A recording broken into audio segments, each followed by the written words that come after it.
எம்ஜிஆர் பல்கலைக்கழகம் 3 ஆண்டு காலமாக போராடி இந்த ட்ரோன் ஏரோஸ்பேஸில் முதல்ல வந்திருக்கும்.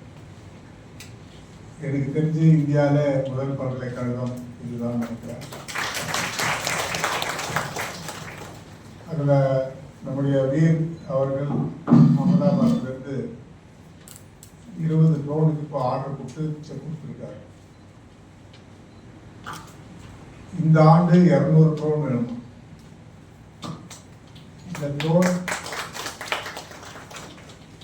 இந்த ட்ரோனுடைய முக்கிய செய்தி, இதற்கு அனைத்து அனுமதிகளையும் எம்ஜிஆர் தான், யூனிவர்சிட்டி தான் பேட்டர்னாக இருக்கிறது.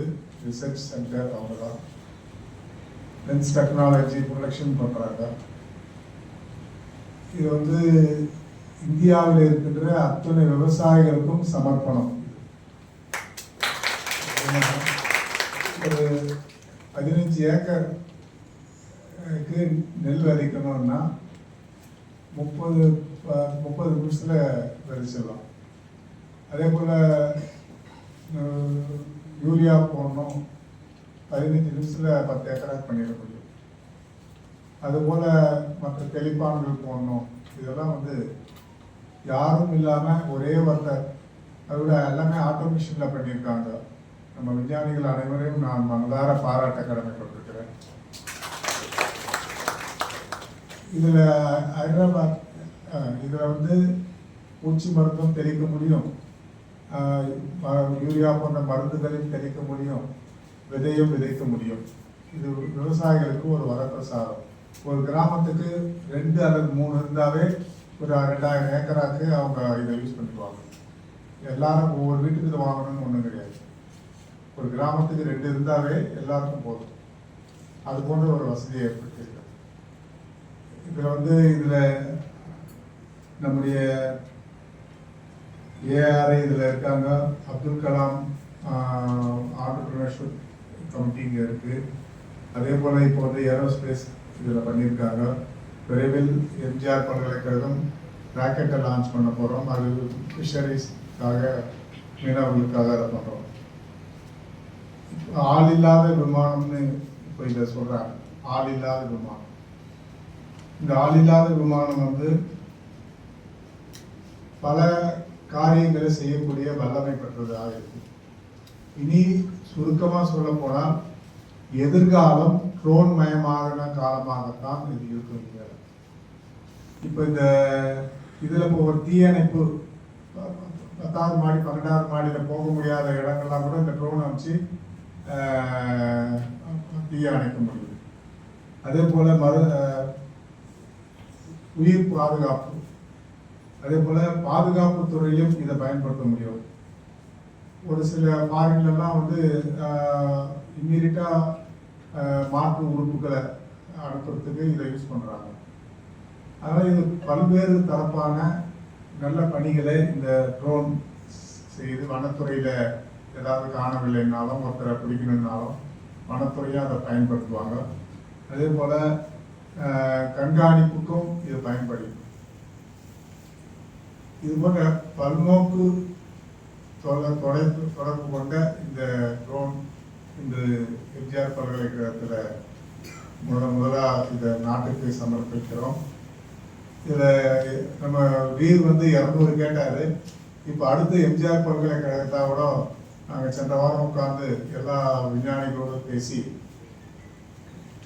பாதுகாப்பு துறைக்கு, ஏன்னா ஹைதராபாத்தில் 2 வாரத்துக்கு முன்னால் ஒரு ட்ரோன் கண்காட்சிக்கு போனாங்க நம்ம சயின்டிஸ்டுங்க. அதில் பாதுகாப்புத்துறை டிஃபென்ஸ் நம்ம பல்கலைக்கழகத்தோட பேசியிருக்காங்க. இனி டிஃபென்ஸில் இந்த ட்ரோன் கால வைக்க போது எம்ஜிஆர் பல்கலைக்கழகம் இந்த டெக்னாலஜி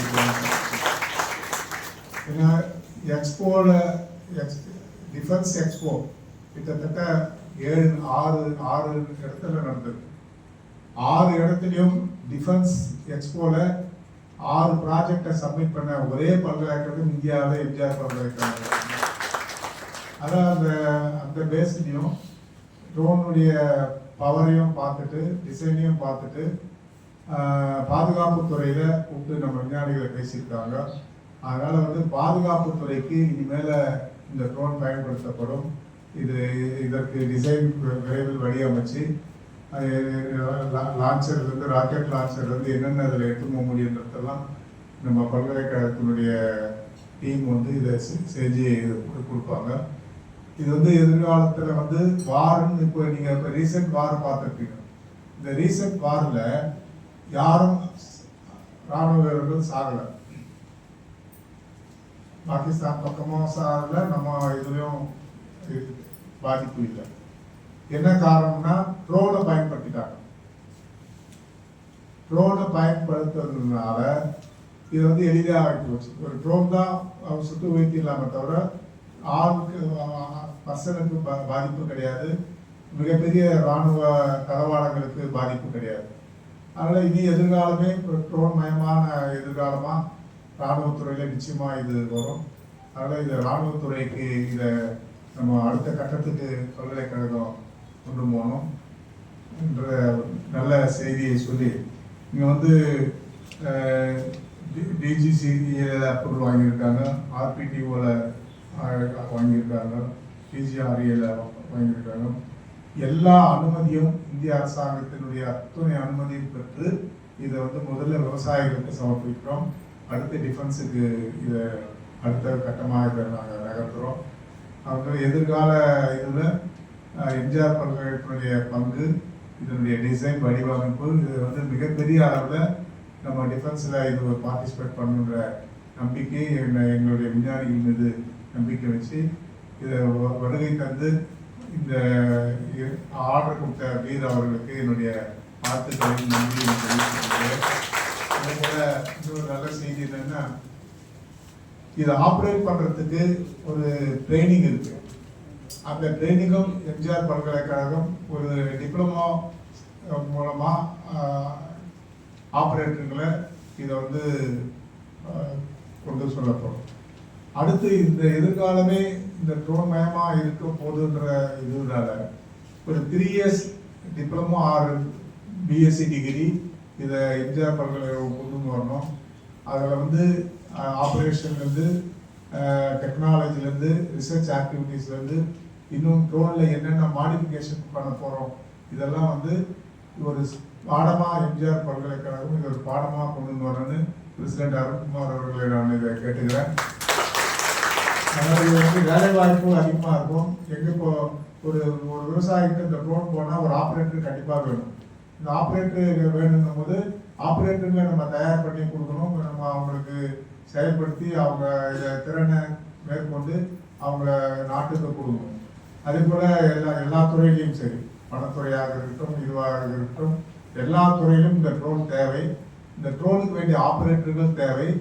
இந்த ஆப்ரேட்டர் இல்லாமல் 3 வருஷம் கோர்ஸ் படித்த ஒரு ரிசர்ச் பர்சன் தேவை. ஆனால் இன்னும் ஃபர்தராக இந்தியா வளரணும். இன்னும் ட்ரோன் இதில் நம்ம மிகப்பெரிய வல்லமை படைக்கணும். உலகத்தில் மிகப்பெரிய ட்ரோன் நிறுவனமாக இந்தியா மாறணும். அதுக்கு இளைஞர்களை பாடத்திட்டத்தில் பட்டப்படிப்பை கொண்டு வருவதற்கு முயற்சிகள் மேற்கொள்ளப்படும் என்று சொல்லி வருகை தந்த அத்துணை நிருபர்களுக்கும் எலக்ட்ரானிக் மீடியாவுக்கும் அத்துணை என்னுடைய நன்றியை தெரிவித்து விடைபெறுகிறேன். நன்றி, வணக்கம்.